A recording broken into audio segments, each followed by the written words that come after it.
അപ്പോൾ ഇപ്പോൾ ജോലിയൊക്കെ കഴിഞ്ഞ് വീട്ടിലേക്ക് വന്നപ്പോൾ ഉച്ചയ്ക്ക് രാത്രിക്ക് കഴിക്കുകയൊന്നുമില്ല കേട്ടോ. അപ്പോൾ വേഗത്തിൽ റേഷൻ അരി ചോറ് വയ്ക്കാൻ വെച്ചാൽ റേഷൻ അരിയൊക്കെ എടുത്ത് കഴുകി റെഡിയാക്കി ഇപ്പോൾ റെഡിയാക്കി ചൂടുവെള്ളം ഒഴിച്ച് നന്നായിട്ട് കഴുകണം കേട്ടോ. കഴുകി റെഡിയാക്കി അടുപ്പത്ത് ഇട്ടു. അപ്പോൾ ഇതിൽ വെളുത്തുള്ളി ഇഞ്ചി ചെറിയ ഉള്ളിയൊക്കെ ചതച്ച് റെഡിയാക്കി തക്കാളിയൊക്കെ അരിഞ്ഞ് വെച്ചിരിക്കാം. ഇന്നലെ എടുത്ത് വെച്ചാൽ മീനിൻ്റെ കുറച്ച് ബാക്കിയുണ്ടല്ലോ, അതുകൊണ്ട് ചെറിയതായിട്ടൊരു കറി വയ്ക്കാൻ വിചാരിച്ചിട്ട് അവർക്ക് റെഡിയാക്കിയിട്ടുണ്ട്. അപ്പോൾ ചോറ് അരിയൊക്കെ ഇട്ടിട്ട് ചോറ് നന്നായിട്ട് തിളച്ച് വരുന്നുണ്ട്.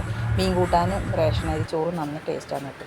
അപ്പോൾ എണ്ണയൊക്കെ ഒഴിച്ച് ചട്ടിയിൽ എണ്ണയൊക്കെ ഒഴിച്ചിട്ട് മക്കളെ ഇത്തിരി ഉലുവ ഇട്ടിട്ടുണ്ട്. ഉലുവ ഇട്ടിട്ട് പിന്നെ നമ്മൾ ഈ വെളുത്തുള്ളി ഇഞ്ചി എന്നൊക്കെ ചതച്ച് വെച്ചിട്ടുണ്ട്, അതൊക്കെ പൊട്ടിയാണ് കേട്ടോ.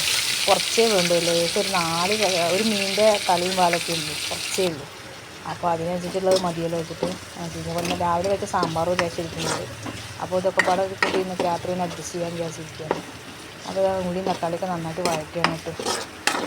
നന്നായിട്ട് വാട്ടിയാൽ നല്ലൊരു മണം വരട്ടെ. കറിവേപ്പിൻ്റെ ഇലയൊക്കെ ഇടണം. കറിവേപ്പിൻ്റെ ഇലയൊക്കെ ഇട്ട് കഴിഞ്ഞില്ല, കറിവേപ്പിൻ്റെ ഇലയൊക്കെ ഇട്ടു. മക്കളെ രാത്രിയാകുമ്പോൾ ഉണ്ടാക്കണം ഭക്ഷണം ഉണ്ടാക്കണ ഒരു പാട്, എന്താ ഉണ്ടാക്കേണ്ടതെന്ന് ആലോചിച്ച് ചിന്തിച്ചുകൊണ്ടേ ഇരിക്കും.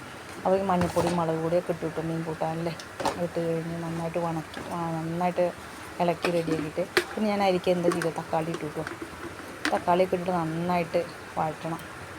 മല്ലിപ്പൊടി ലേശം ഇട്ടിട്ടുണ്ട് കിട്ടും ഒരു ടേസ്റ്റിന്. അപ്പം എന്തെങ്കിലും കൊഴുപ്പ് കുറച്ച് ലേശം കൊഴുപ്പ് ഇട്ടിട്ട് കൂട്ടാനെന്ന് വിചാരിച്ചിട്ട് ഇത്തിരി മല്ലിപ്പൊടിയൊക്കെ ഇട്ടതാണ്. സാധാരണ മല്ലിപ്പൊടിയൊന്നും ഇടാറില്ല, ഇന്ന് മാത്രമേ മല്ലിപ്പൊടിയൊക്കെ ഇത്തിരി ഇട്ടു. അപ്പോൾ അതിലേക്ക് ഇത്തിരി തക്കാളിയൊക്കെ ചെറിയൊരു തക്കാളി കുട്ടി റെഡിയായി നല്ല വഴറ്റിയെടുക്കാൻ പോവാണ്. അപ്പോൾ നന്നായിട്ട് വഴറ്റി റെഡിയാവട്ടെ. വഴറ്റിയ ലേശം വിനീഗർ ഞാനത് യൂട്യൂബിൽ കണ്ടതാണ് കേട്ടോ. പുളിക്ക് പകരം വിനീഗർ ഒഴിക്കണം. പക്ഷെ ഞാൻ ആദ്യം വിചാരിച്ചു ഇതെന്താ ഇങ്ങനെയൊക്കെ ഉണ്ടാക്കണം എന്നൊക്കെ ടേസ്റ്റ് വ്യത്യാസം വരുമെന്ന് വിചാരിച്ചു കേട്ടോ. പക്ഷേ നോക്കി നോക്കുമ്പോൾ നല്ല ടേസ്റ്റ് ഉണ്ട് കേട്ടോ. മീനിക്കും നല്ല പുളി പിടിക്കുന്നുണ്ട്. അപ്പോൾ അതിലേക്ക് ഇത്തിരി വെള്ളമൊക്കെ ഒഴിച്ചിട്ട് ഞാൻ ഉപ്പൊക്കെ കല്ലുപ്പ് ഇട്ടിട്ട് നന്നായിട്ട് കുറച്ച് നേരം തിളക്കിയിട്ട് അപ്പോൾ തന്നെ മീനും ഇട്ടു കേട്ടോ. ഇപ്പോൾ തന്നെ മീനും ഇടുന്നുണ്ട് ഞാൻ. ഇതിനാകെ ഒരു മീനിൻ്റെ വാലും തലയിലേ ഉള്ളൂ, അപ്പോൾ കുറച്ച് തന്നെ ഉള്ളൂ. അപ്പോൾ അത്ര തന്നെ കൂട്ടാൻ വേണ്ടുള്ളൂ. അപ്പോൾ എല്ലാം മീനൊക്കെ അതിലേക്ക് പെറുക്കിയിട്ടിട്ട് ഞാൻ അത് ഉപ്പൊക്കെ ഇട്ട് ഞാൻ അത് കിടന്നങ്ങ് നന്നായിട്ടൊന്ന് തിളക്കട്ടെ കേട്ടോ. തിളച്ച് റെഡിയാകുമ്പോഴേക്ക് അത് മതി, ഈ കൂട്ടാൻ മതി, ധാരാളമാണ് ഞങ്ങൾക്ക്. സാമ്പാറും ഉള്ളതുകൊണ്ട് ഞങ്ങൾക്കത് മതി. അപ്പോൾ തിളച്ച് നന്നായിട്ട് വറ്റി റെഡി ആയിട്ടുണ്ട് മക്കളെ. കണ്ടില്ലേ, മീൻ കൂട്ടാൻ റെഡി ആയിട്ടുണ്ട് കേട്ടോ. അപ്പോഴേക്കും നമ്മളെ ചോറ് തിളച്ച് നന്നായി വെന്ത് നല്ല റെഡി ആയിട്ടുണ്ട്.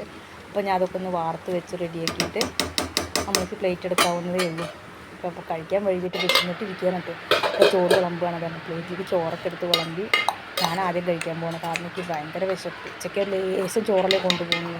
അപ്പോൾ ആദ്യം കഴിക്കണം 2 മണിയാവും കേട്ടോ. പക്ഷേ ഇപ്പോൾ നല്ല വിശപ്പ് വൈകുന്നേരം വന്നപ്പോൾ വേറെ ചോറും ലേശം സാമ്പാറും. എനിക്ക് ഇവിടെ ഇങ്ങനെ സാമ്പാർ ഇത്തിരി തിക്കാണ് കേട്ടോ. സാമ്പാർ എനിക്ക് പരിപ്പ് ഇവിടെ ഇങ്ങനെ പരിപ്പ് നിറയിടും. സാമ്പാർ തേങ്ങ അരയ്ക്കാത്ത സാമ്പാറാണ്.